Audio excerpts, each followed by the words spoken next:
Hi friends, welcome to டம் flavours. இன்னைக்கு பார்த்தீங்கன்னா ரொம்ப சூப்பரான ஒரு ரெசிபி தான் பார்க்க போகிறோம். சிக்கன் பிடிச்ச எல்லாருக்குமே கண்டிப்பாக இந்த ரெசிபி பிடிக்கும். சிக்கன் தந்தூரி ரெசிபி தான் பார்க்க போகிறோம். நான் இன்னைக்கு ஏர் ஃப்ரையரில் இந்த ரெசிபியை வந்து செஞ்சு காட்ட போகிறேன். உங்ககிட்ட ஏர் ஃப்ரையர் இல்லை அப்படின்னாலும் நீங்கள் இதே மெத்தடில் சிக்கனை வந்து மேரினேட் பண்ணி ஊற வச்சுட்டு நீங்கள் கடாயில் எண்ணெய் ஊற்றி பொரித்து எடுத்துக்கலாம். இப்போ அதுக்கு நான் இன்னைக்கு ஒரு 2 kg சிக்கன் வந்து எடுத்திருக்கேன். சிக்கன் பார்த்தீங்கன்னா இந்த சைஸில் லெக் பீஸ், நெஞ்சுக்கறி வந்து வாங்கிக்கோங்க. இப்போ சிக்கன் கிரில், தந்தூரி எல்லாத்துக்குமே பார்த்தீங்கன்னா லெக் பீஸ் நிறைய பேருக்கு பிடிக்கும். லெக் பீஸ் வேணும்னா நீங்கள் ஃபுல்லாகவே லெக் பீஸாக எடுத்துக்கலாம். அப்படி இல்லைனா எல்லாமே கலந்து போட்டு ஒரு ஃபுல் கோழியை இந்த மாதிரி பெரிய பெரிய சைஸில் நீங்கள் வந்து கடையில் வெட்டி கேட்டு வாங்கிக்கலாம். நம்மளோட பீஸ் வந்து எந்த அளவுக்கு பெரிய பீஸாக வேணுமோ நீங்கள் அந்த அளவுக்கு வந்து கட் பண்ணி கேட்டிங்கன்னா அந்த அளவுக்கு கட் பண்ணி கொடுப்பாங்க. மேக்ஸிமம் பார்த்தீங்கன்னா கால், தொடக்கறி அந்த மாதிரி எடுத்துக்கோங்க. அதெல்லாம் வந்து சிக்கன் சாப்பிடும்போது நல்லா டேஸ்ட்டாக இருக்கும், ஜூஸியாகவும் இருக்கும். பிரெஸ்ட் பீஸ் பார்த்தீங்கன்னா கொஞ்சம் ஹார்டாக இருக்கும். அதனால மேக்ஸிமம் லெக் பீஸை வந்து ப்ரிஃபர் பண்ணுங்கள். நான் இன்றைக்கி ஒரு ஃபுல் கோழியை வந்து இந்த மாதிரி பெரிய பெரிய பீசஸாக கட் பண்ணி வந்து எடுத்திருக்கேன். கோழி பார்த்தீங்கன்னா 2 kg இருந்துச்சு. இப்போ இதில் இந்த வெள்ளையான பகுதி எல்லாமே நம்ம எடுத்துடலாம். இது எல்லாமே வந்து கெட்ட கொழுப்பு, நமக்கு அது வேண்டாம்.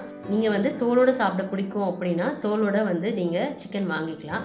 தோல் பிடிக்காது அப்படிங்கிறவங்க ஸ்கின் அவுட் பண்ணிவிட்டு வெறும் கோழியை இந்த மாதிரி வாங்கிக்கலாம். இதில் முக்கியமாக பார்த்தீங்கன்னா நல்ல ஷார்ப்பான நைஃப் வச்சு எல்லா பீஸ்லேயுமே நல்லா இந்த மாதிரி ஒரு 2 இன்ச்சுக்கு ஆழமாக அந்த எலும்பில் படுற அளவுக்கு கோடு போட்டு எடுத்து வச்சுக்கோங்க. அப்போ தான் நம்ம மேரினேட் பண்ணக்கூடிய மசாலா வந்து நல்லா அந்த சிக்கனோட பிளெண்டாக இருக்கும்.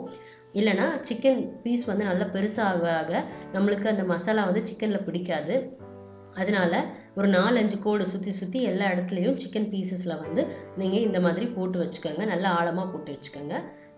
இன்னைக்கு 2 கிலோ சிக்கன் எடுத்திருக்கேன். இதுக்கு தேவையான அளவு தந்தூரி மசாலா நம்ம ரெடி பண்ணிக்கலாம். நீங்கள் சிக்கன் எடுக்கிற அளவு பொறுத்து மசாலாவை கூட்டவும் செஞ்சுக்கலாம், குறைக்கவும் செஞ்சுக்கலாம். ஃபர்ஸ்ட் ஒரு மிக்சிங் பவுலில் 2 ஸ்பூன் இஞ்சி பூண்டு விழுது சேர்த்துக்கலாம். ஒரு 2 ஸ்பூன் மிளகாய் தூள் சேர்த்துக்கலாம். 1.5 ஸ்பூன் தனியாத்தூள் சேர்த்துக்கலாம். 1 ஸ்பூன் மஞ்சத்தூள் வந்து சேர்த்துக்கலாம். 1 ஸ்பூன் மிளகுத்தூள் சேர்த்துக்கலாம். என்னோட ஸ்பூன் பார்த்தீங்கன்னா ரொம்ப குட்டி ஸ்பூன், அதனால நான் வந்து 2 ஸ்பூன் சேர்த்துருந்தேன். நீங்கள் 1 ஸ்பூன் சேர்த்துக்கோங்க. ஒரு 1/2 ஸ்பூன் கரம் மசாலா சேர்த்துக்கலாம். ஒரு 1/2 ஸ்பூன் ஜீரகப்பொடி சேர்த்துக்கலாம். ஹங்கர்ட் பார்த்தீங்கன்னா நல்ல கெட்டியான தயிர் தான் ஹங்கர்டுன்னு சொல்லுவாங்க. ஸோ தயிரை வந்து ஒரு சின்ன வெள்ளை துணியில் கட்டி ஒரு 15 நிமிஷம் போல் தொங்க விட்டுருங்க. தயிரில் உள்ள தண்ணி எல்லாம் வெளியில் வந்ததுக்கப்புறம் தயிர் நல்லா கெட்டியாயிடும். இந்த தயிர் தான் நமக்கு தேவை. நார்மலாக நீங்கள் தயிர் வந்து சேர்த்துறாதீங்க, மசாலா வந்து ரொம்ப தண்ணி ஆகிடும். இதில் கொஞ்சமாக கசூரி மெத்தி இலைகள் சேர்த்துக்கலாம். ஒரு பாதி லெமனை விதையெல்லாம் எடுத்துகிட்டு பிழிஞ்சு விட்டுக்கலாம்.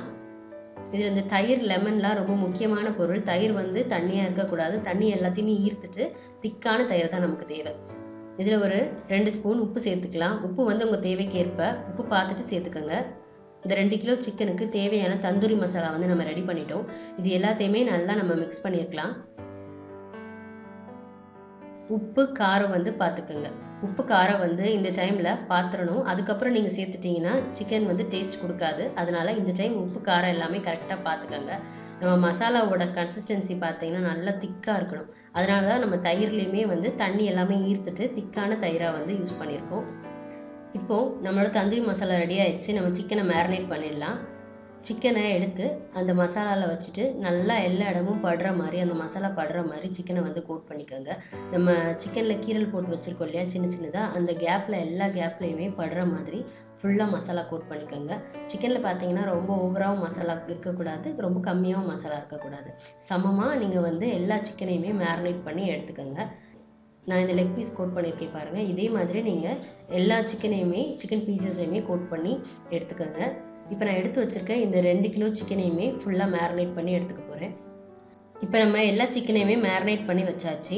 நீங்கள் எப்போவுமே இந்த தந்தூரி ரெசிபி செய்கிறதுக்கு ஒரு 3 ஹவர்ஸ்க்கு முன்னாடியே இந்த மாதிரி மசாலா எல்லாத்தையுமே மேரினேட் பண்ணி நல்லா சிக்கனை வந்து ஊற வச்சுருங்க. ஃப்ரிட்ஜில் வந்து வச்சுருங்க. ஃப்ரிட்ஜில் வச்சுட்டிங்கன்னா இந்த மசாலா வந்து சிக்கனில் நல்லா வந்து பிளெண்ட் ஆகிருக்கும். நீங்கள் செய்ய போகிறதுக்கு ஒரு 1/2 அன் ஹவருக்கு முன்னாடி வந்து ஃப்ரிட்ஜிலேருந்து எடுத்துகிட்டு அதுக்கப்புறமா வந்து நீங்கள் வந்து சிக்கன் வந்து பொரிக்க ஸ்டார்ட் பண்ணிடலாம்.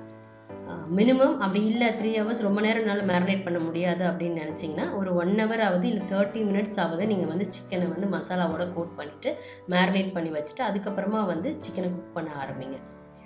ஸோ இப்போ இன்றைக்கி பார்த்தீங்கன்னா நான் சிக்கனை வந்து ஏர் ஃப்ரையரில் தான் செய்ய போகிறேன். ஸோ ஃபிலிப்ஸ் ஏர் ஃப்ரையர் தான் நான் வந்து எடுத்திருக்கேன்.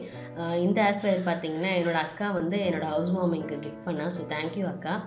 இது யூஸ் பண்ணுற மெத்தட் வந்து பார்க்கலாம் ரொம்ப சிம்பிள் தான். மேலே வந்து இந்த நாப்ல வந்து டெம்பரேச்சர் கொடுத்துருப்பாங்க. எவ்வளோ டிகிரி செல்சியஸ் வேணுமோ நம்ம அந்தளவுக்கு செட் பண்ணிக்கலாம். அண்ட் இந்த நாப் பார்த்தீங்கன்னா டைமருக்காக கொடுத்துருக்காங்க. எவ்வளோக்கு டைமர் வேணுமோ நம்ம அந்தளவுக்கு நாபை டர்ன் பண்ணி செட் பண்ணிக்கலாம். கீழே பேஸ்கெட்டை நம்ம தம் ஃபிங்கரை வச்சு ப்ரெஸ் பண்ணி மிச்சம் 4 ஃபிங்கரையும் வச்சு புல் பண்ணணும். பேஸ்கெட்டை புல் பண்ணால் பேஸ்கெட் வெளியில் வந்துடும். இப்போ அதில் வந்து ஒரு பட்டன் கொடுத்துருப்பாங்க. ஸோ டபுள் லேயராக நம்ம அந்த பேஸ்கெட்டை வந்து ரிமூவ் பண்ணலாம். ரிமூவ் பண்ணிவிட்டு ரொம்ப ஈஸியாக வந்து வாஷ் பண்ணிக்கலாம். ஸோ திருப்பியும் அதே மாதிரி நம்ம ப்ரெஸ் பண்ணி அந்த பேஸ்கெட்டை வந்து செட் பண்ணிடலாம். 200 டிகிரி செல்சியஸில் 5 மினிட்ஸ்க்கு ப்ரீஹீட் பண்ணிக்க போகிறேன். அதுக்கப்புறமா நம்ம சிக்கனை வந்து ப்ளேஸ் பண்ணிக்கலாம். இப்போ பார்த்தீங்கன்னா நான் ரெஃப்ரிஜிரேட்டரில் இருந்து ஒரு 1/2 ஹவருக்கு முன்னாடி சிக்கனை வந்து வெளியில் எடுத்துட்டேன்.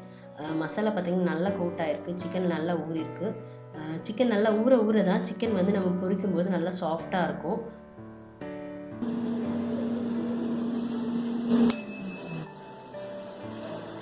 ஸோ இந்த மாதிரி பீட் சவுண்ட் கேட்டோம்னா நம்ம வந்து வெளியில் எடுத்துக்கலாம்.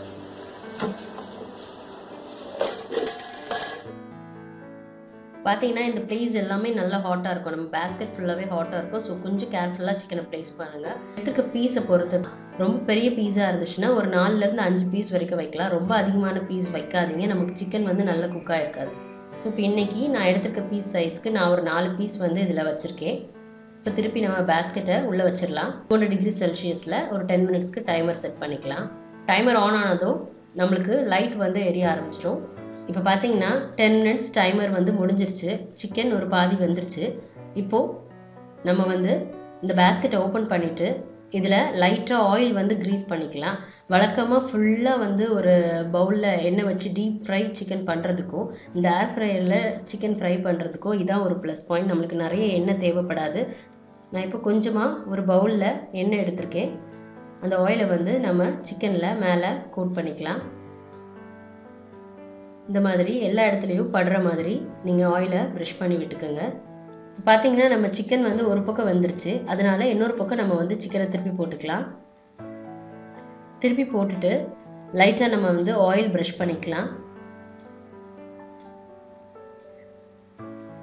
நம்ம ஆயில் லைட்டாக ப்ரஷ் பண்ணாதான் சிக்கன் வந்து நம்மளுக்கு நல்லா கிறிஸ்பியாக கிடைக்கும் அந்த அவுட்டர் லேயர். இப்போ இந்த பக்கமும் நம்ம ஆயில் கோட் பண்ணிக்கலாம்.